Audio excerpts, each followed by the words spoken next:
Hey ladies, so today I have something special for you. We're changing it up. I have been going back, well not me, my amazing team has been going back and asking some of the other podcasts that I've actually been on if we could utilize that interview on Mom is in Control. So throughout the weeks to come, you may hear some interviews that I've done in the past with other people. So let's dive into today's episode. I hope you enjoy it. Let me know what you think.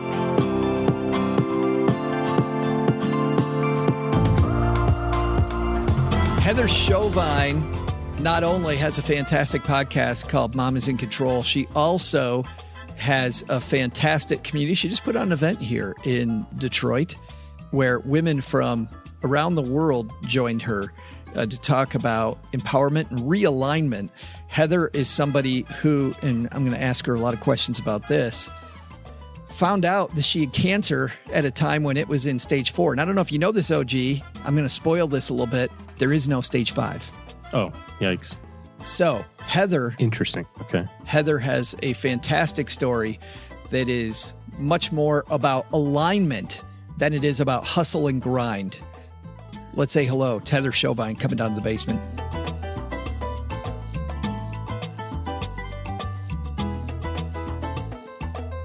And here she is.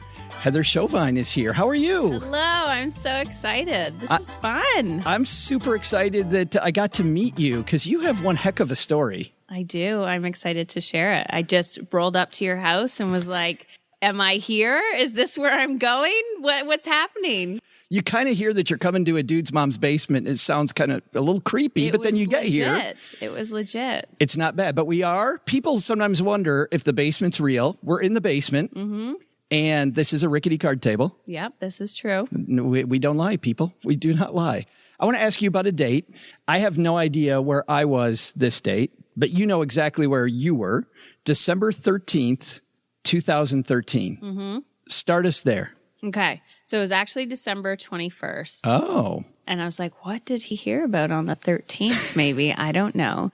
But December 21st, 2013 was the day, I wouldn't say my life changed, but when everything really opened up for me. That was the day I was diagnosed with cancer, which was the creepy thing is I knew it. I knew I was sick. You were too busy. Yeah. I bought into this not cultural expectation, but cultural conversation that women have and men, right? Humans, that if we are not busy, overwhelmed, chronically fatigued, we're not successful, we're not doing it right. And so I bought right into that. And I knew something was off. Like, we get those aches and pains and scratches and like, this doesn't feel right. And what do you say to yourself? I'm fine. I'm fine. I'm fine. And I did that for a very long time until it blew up in my face. When did you finally go see a doctor? Was it that day? I actually went probably about a few days before. My abdomen was swollen. And I saw that. Yes. By the way, there's a TEDx video on your site that we'll link to, and we're actually going to play a clip from later. But it looks like, and you joke about in your TEDx talk, that it looks like you're pregnant. Yeah. And you're not pregnant. No. Even looking back at that photo, I cannot believe how much denial I was in, but my abdomen was swollen and then it started to grow really rapidly. So when I first went in, I went to a local clinic because I'm like, if there's anybody waiting, I'm not going in. This needs to be quick. This needs to be in, out. Like, I don't have time for this. So my abdomen was swollen. I thought, oh, geez, I'm one of those people. I have a gluten allergy or something. I'm like, dang, oh my gosh, I'm becoming that person. And I went in and they're like, what's wrong? I'm like, I don't know. I'm just swollen. And she was pressing on me. She's like, does it hurt? But their face was like, if this gets worse, you need to go to the emergency room. Oh. And I thought, okay, whatever. Like, you don't know what's wrong with me either. Here we go. The pain got worse. I started having night sweats. I was losing more weight. My abdomen kept swelling. And my husband said to me, this is awful. My husband was like, you need to go to the emergency room. So I was like, okay, fine. Get to the emergency room. Still, I'm in the waiting room and I'm looking at everybody else thinking, I don't deserve to be here. I am wasting my time. I'm wasting their time. Look at these people. They're really sick. I'm not. I'm just a little uncomfortable. Still in denial. You're thinking you're Canadian. Yeah. You're thinking too much Tim Hortons. Yes. You know, I didn't know what it was. My youngest, so I have 3 boys. They're 15, 10, and 7. The youngest was a year old. So I was still breastfeeding and my body, like I was so disconnected from myself. And I thought, I don't know, maybe it's baby weight. I had no idea. But in the back of my mind, I knew there was something more. So I left the emergency room. They called me hours later and said, like, Heather, where are you? Because they will call you if they leave because they think you died in the bathroom or something. Yeah. And the next day, my husband drove me to the hospital because he wasn't with me the first time. He said, we're not leaving until somebody looks at you. And even then, I was still in denial of how sick I was and went in. They did a CT of my abdomen. First of all, when I checked in at the hospital, he said, oh, triage is upstairs if you're pregnant, right? Right. I'm like, that's the issue. I'm not pregnant. And they looked at me and I was, oh, this might be bad. People are now starting to think that I look pregnant. And I'm surprised you're so nonchalant about it. You've already said 2 or 3 different people have looked at you and they've given you the eyes, right? The, oh my goodness eyes. And you're just, nope.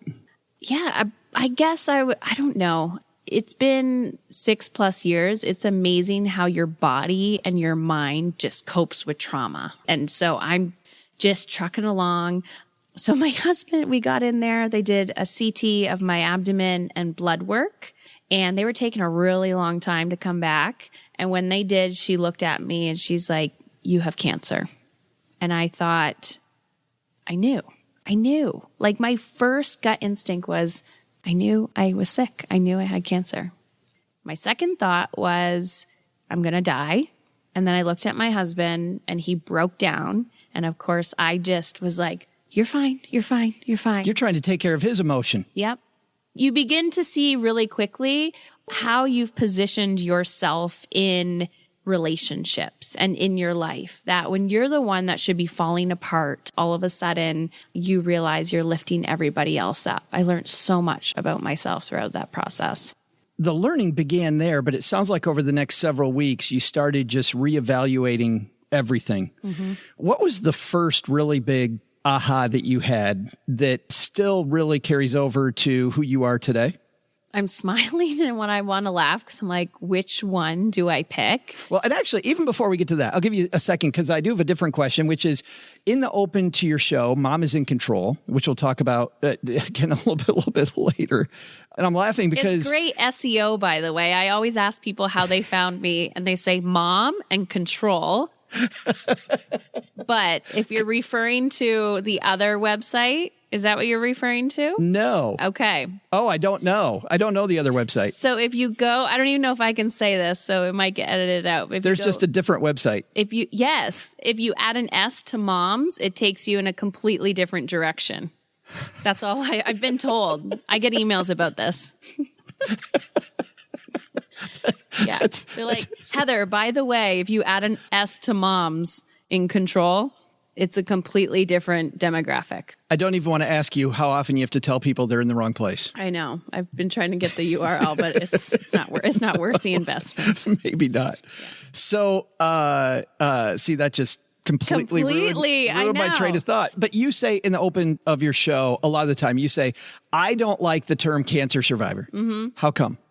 It's like everyone has their story, right? Everyone walking around had their own challenges and battles and their own story. And all of a sudden, when you say cancer survivor, people see you differently. But also, I feel like, one, I didn't battle anything. Like, I wasn't up for a fight. And I've lost friends to cancer. So what did I actually survive? So it was a disease that came into my life. And I was lucky enough, privileged enough to, one, have the resources to be able to, I mean, I live in a country where I live in Canada, have the resources, in our healthcare system to do that, but also extended financial resources to be able to say, okay, what's next? Why did this happen to me? And take care of my body. And I know lots of people who have gone through this, and I feel like there's so much shame behind it too, of like, so did I not, if I didn't survive or someone didn't survive, did they fail? Yeah, it's just really heated. There's like so much behind it. Too reductionist. Yeah. Kind of. Yeah. So first big aha, because you had journals all over the house, you said. Your husband's cleaning up journals all the time because you're writing stuff down now. Yep. All these big life thoughts all the time. First aha moment was energy. Really observing how people showed up. I mean, I had lots of aha moments, but one of the big ones, especially the one that's coming to me right now, is people. And I didn't care anymore. That fear of judgment that we have, right? Like, what are they going to think? What are they going to say? I was so committed to living that when someone would call me and their energy was like, how are you? And they were really like, you're going to die. I'm like, you're out, off. I only surrounded myself with people who made me feel really good, who had this positive, empowering energy behind them of like, you've got this, rather than those that wanted to bring me down. It's interesting you're talking about this now because I was just listening to an episode from a few weeks ago. This is from episode 668. People can tell when you're doing the work. Let's listen in to Heather talking about this very topic. It was different than any other speaking I've had to do. It was an inspirational talk, but it was short and sweet where I was telling a story about reinvention. And it was a competition and I got second place out of 10 people. And so it came back and I couldn't watch it. I still can't watch it. When I started to listen to myself, the vibe that I was getting was that I was an imposter, that imposter syndrome. This is a real thing. And I used to look up to people, or I still do, but people like mentors, people that I looked up to that I thought, oh, I wish I could do that. I wish I could do that. And got into closer circles with these people, realizing that they feel like an imposter all the time. They don't feel good enough or they don't feel ready, but they do it anyways. And so this is why I love having the right community around you, holding myself accountable to honest people.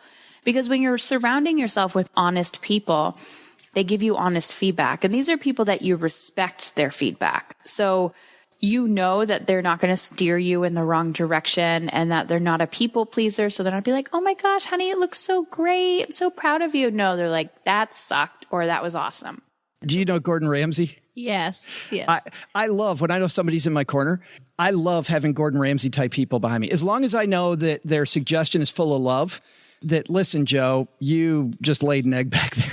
Like that was the worst thing you could have ever done. That joke was not funny. You shouldn't ever tell that again in a room. Like well, that's surrounding yourself with those honest people, you need them, especially when you are an individual who is chronically working on yourself to up level, or you have goals and dreams and you want to go for it. It gets really uncomfortable and scary. And to have the people that are solid around you, like, you got this, you're headed in the right direction, or you are not headed in the right direction. Like, what did you do? You need those people because they need to be able to hold the belief for you when you don't hold it yourself. It's funny. One of the first things you do then is you start evaluating your relationships and which relationships really are meaningful and uplifting and which ones are tearing you down. Did you have discussions with people about that? Or did people kind of, you ghosted them a little bit and just kind of let some people go? Well, the interesting part was I realized how much I was holding for other people. Too often, I was the person that everyone would text and that, I'm having a bad day. My background is, I used to be a social worker. My background is in psychology and therapy. So I'm the friend that everybody used to go to. And I loved it, right? I love analyzing human behavior. But when you're the person that is sick and needs healing and help, all of a sudden these people are like, oh, you can't be this person for me anymore. And sometimes they don't know how to be that person for you. So I realized a lot of my relationships were one-sided, that I was giving, but they weren't able to reciprocate. And so it wasn't so much that I ghosted them. It was that I just changed and therefore our relationship changed. I didn't even have to ghost them because they were like, I can't get that from you. Now I'm going to go do it to someone else. You mentioned in a recent episode that there's some people who you've known for a long time who said that they've told you that you've changed now since cancer. Like the last 6 years, you are a different person. There's a different spirit coming. And I think you even said, in hindsight, like my spirit before was kind of shitty. Yeah. first of all, when someone says that, I get a little nervous at first, and I'm like, what was I before? Like, how did I show up before? Right? Because like you can really see me. It's kind of terrifying sometimes, but we see people and they're changing and evolving, and we're like, wow, we're noticing this. So of course, my first reaction is not, I'm like, oh, what do you see? What did you see before? But it's refreshing when people are like, I can see the work that you're doing. I can see the change, but I'm a completely different person now than I was 6 years ago. Now I kind of, in certain areas of my life, I feel like a lone wolf because I am just so determined. My I don't want to say mantra, but my theme for 2020 is how good can it get? I'm always like good feelings first and then everything else in there. What I call energetic time management, but what I need to do to feel amazing in my body, amazing in my mind, amazing in my life and my relationships, my money, my time, my energy, all of that goes on my calendar first, and then work goes on top of that. It's not this, it's counterculture to how we live in society. And so because I do that, I show up differently. People are like, wow, your energy has changed. I'm like, yeah, because I'm not dying anymore. I'm not killing myself inside to quote unquote be successful or thrive or raise children or whatever that looks like. Nothing to do with cancer. I mean, you were killing yourself before cancer. It was almost like cancer was the wake-up call that I cannot sustain this. Yeah. I remember, however deep we want to get, but previous to cancer, like even in my teens, I'm like, what's the purpose of life? Like, why am I here? Do I even need to be here? Like it got really deep for a while. Did you just sit around listening to The Cure and the Smiths? My gosh. You're just trying to find your way and you're like, what is this? And I felt like cancer was the universe saying, okay, you don't think you have a purpose, Heather? I'm going to show you. Like it's go time. There's no more overthinking. There's no more poor me. There's no more what ifs. It's execution time. Like you just got to take action now. You have all the information that you need. Just go, do, make that smoothie, move your body, live your dreams. A lot of people listening might be wondering, so what does this have to do with money, Joe? This is the Stacky Benjamin Show. It's funny because I wanted to talk to you, Heather, because I think this has so much to do with money. Instead of us serving our work and us serving our money and us serving all this stuff, you turned that upside down and all this stuff. You started off with, what do I want? Mm-hmm. And it's funny, back when I was a financial planner, which is over a decade ago now, I remember sitting down with people and I'd say, so what do you want? And they'd say, well, I want more money. Mm-hmm. What do you hear as cancer survivor? I'll go back to that term, even though you don't love it. Mm-hmm. When you hear that, I just want more money. Mm-hmm. Well, as most people who have ever been sick, money is not going to buy health unless, what is that saying? I watch it now. My mom just retired. She won't be listening to this episode, but it's that typical mentality of like work, retire. And then you're just like using all that money you saved to restore your health. Right. Yeah. And I see it the opposite. If you feel amazing and you're doing that, I'm more centered and focused and amazing. Therefore, all the money that I want and desire, I can still work up towards. But it's actually not the money you're after.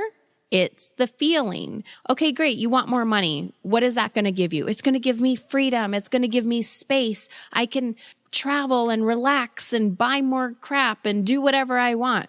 Okay. What is the feeling?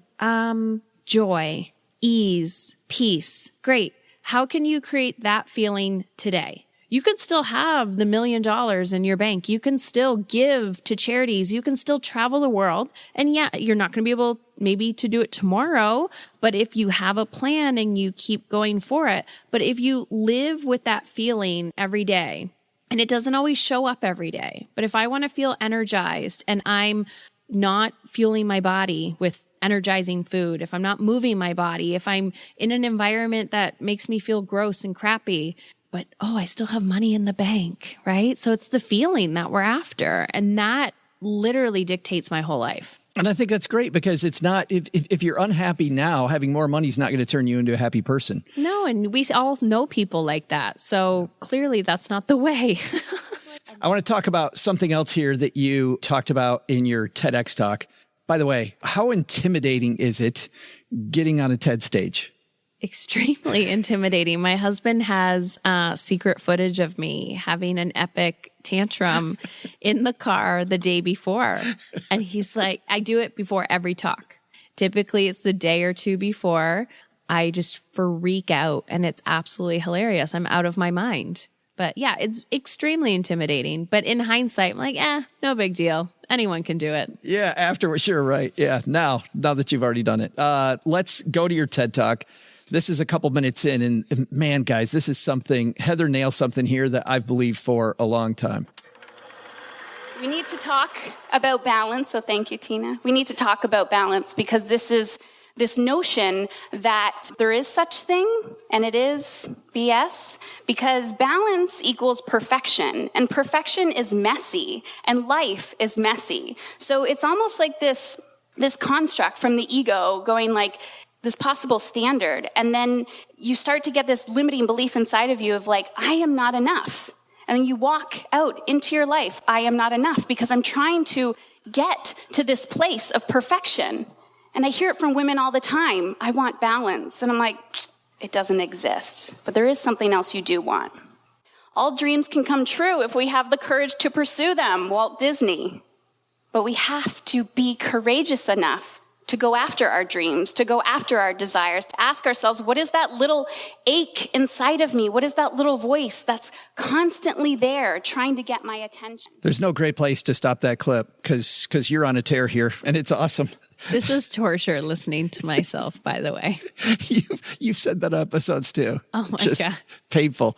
Did you see recently on that note, Adam Driver, when he was being interviewed, actually got up from the interview and walked out because he didn't want to hear himself. Really? He just got up and walked out. So thank you for staying with me. Yeah, but it's sitting with that discomfort. I think that's a muscle that I've definitely been able to develop. But kind of piggybacking off of that, perfectionism is a disease. It's like an epidemic. And outside of perfectionism is this messy imperfection and vulnerability and making mistakes and failing and getting back up. And I've just sat with my discomfort again and again and again, like, oh, I got to submit that.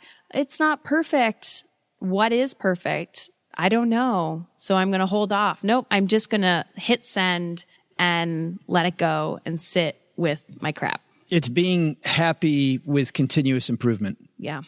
I've always thought balance is just baloney. I remember thinking that, and that's not the word you used, but and I like your word better, but I've always looked at people that I admired and people that I had a lot of respect for, and none of them had their balance, not one of them. And then I heard this great phrase, don't know who said it. They said, it's the cracked ones who let in the light for the rest of us. And I think about all my favorite heroes. None of them are balanced. Now, some of them aren't healthy. Yeah. So doing it in a healthy way, striving for your goals. But I like this idea of courage. And you're not big either on the whole hustle and grind thing. Well, I find it interesting because I'm a recovering hustler, I call myself, but I can be gritty. Like I can have grit if needed, but people don't understand this hustle and grind. It's like this all or nothing mentality. And they completely forget about their needs and themselves. And a lot of women that I attract in my world and my coaching programs, and the ones that listen to my podcast are ambitious go-getters, workaholics, right? We're all like that if we keep going and keep going, keep going. But when are you going to stop, right? It's not about wake up, go, go, go, go, go. Okay, sleep. Sleep is for sissies. I've heard this too. Like all of these sayings. Awesome. Right. You can sleep when you're dead. Yeah. And you're going to probably die sooner because your body needs a rest. So when are you going to ask yourself, am I enough? Do I feel good? How do I want to feel? Is the way that I feel right now in alignment? So I get, okay, there's 3 things that you need to do and you're just got to bang it out, right? You're like, it's going to be a long day. But if the next day is like that and the next day and you look back, you're like, wow, it's been 6 months. It's been a week and you're just burnt out and your body, this is the beauty. Your body is so intelligent. Your body is saying, stop, stop, stop, right? I'll get clients that come to me and they'll tell me all their stressors and, we're trying to implement these strategies and all of a sudden, oh, I have a migraine. Oh, I've had a week of migraines. I'm like, listen to your body. You can go all you want. Your brain is going to say, go, go, go, go, go. But if you're not listening, your body will say, I'm done. It's funny. That reminds me of another phrase I heard recently, which is we think we have to do everything ourselves. And by the way, you have a phenomenal assistant who helped us get together. I know. She's like, here's his address. Show up. And I was like, great. I brought one of the kids with me, get in the car. I'm like, okay, I think I'm going to someone's house. This is amazing. I'm going to some dude's mom's house. Yeah. It's going to be great. This was legit. Yeah. Be fantastic. Yeah. But there's this great phrase, which is who, not how, which is ask who should do it instead of how I get it done. I feel like too often we're such grinders. We're like, I'll do that. I'll do everything instead of who should do that, which is where the headache, I think, kind of comes from. I love this idea of alignment because I feel like, Heather, if you're more aligned, then you're asking that type of question. Should I be doing this in the first place? Is this something I really, really need to pursue? Do I need to take every apple off this tree? Yeah. I definitely think there's levels to go through. And when I started delegating and quote unquote asking for help, which, you have a plate and you just put more and more. It's like you're going to a buffet. You're just putting more and more onto this plate. But I'm like, oh my gosh, I should only be eating 10% of this anyways. Why am I putting everyone else's crap on my plate too? So I started delegating and then I felt really guilty or, I started micromanaging. So you do it slowly. You just simple strategy. Recently I said to my husband, I don't ever want to do dishes again. I don't want to do laundry. That's why you had kids. We have 3 children. They're 15, 10, and 7. And people joke, but there's actually this woman I found online. I saw one of her Facebook ads and I don't even know her business, but she's getting like a plug here. And I think it was called the Freedom Mom. She said, I have 9 children and I never do dishes. Because what is the cultural expectation? You must be so busy. No, they're self-sustaining. There's so many of them. They can help each other. It's not me helping all of them. We're doing this together. And so it's taken a while to rewire my brain, whether it's in my business or at home. But now I see myself as a leader and a coach. How can I empower you, help you, coach you, teach you to tie your own shoes? I don't have to do it for you. And the contrast of that is my children are wildly independent because they're like, I'm hungry, I'm getting a snack. I don't know, I want something, I'm going to make it happen or I'm going to ask for it. How my children pitch me and sell me on like certain things. I'm like, how are you going to make that happen? He's like, well, I have the plan right here. I'm like, damn it. So delegation is huge. But here's the thing. When you start delegating all these things, you got to sit with yourself and you're like, who am I if I'm not busy? Who am I if I'm not overwhelmed? Who am I if I'm not sick all the time? Ooh, then you got to figure that question out. But I think it's a journey. I mean, even sitting here just listening to you, I feel like it's a journey and I think we should start now. Yeah. Heather, thanks a ton for hanging out with us. I'd be remiss if I didn't ask you more about what's coming up on the podcast. What do you have in the hopper? I'm writing a book. The book will be out in January. Awesome. So it's kind of piggybacking off of the TEDx talk, Dying to be a Good Mother. Super excited about that. Delegating so much. And just podcasting 3, sometimes 4 times a week, which is fun. Just things off the top of my head that come to me and probably lots more stuff, but I'm always on the podcast. And I will link to the podcast and your website, heatherchauvin.com, on our show notes page at stackingbenjamins.com. Thanks for hanging out with us. Thank you so much. This was so fun.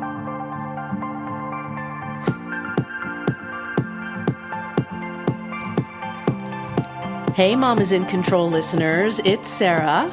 And me, Sasha. And we are the co-hosts of the podcast Dear White Women, which is a show that eases you into uncomfortable conversations about racism. So we know anti-racist work is at the top of mind for everyone right now, and we really believe that anti-racist work is not a moment, it's not a thing that we're doing right now, it's a lifestyle.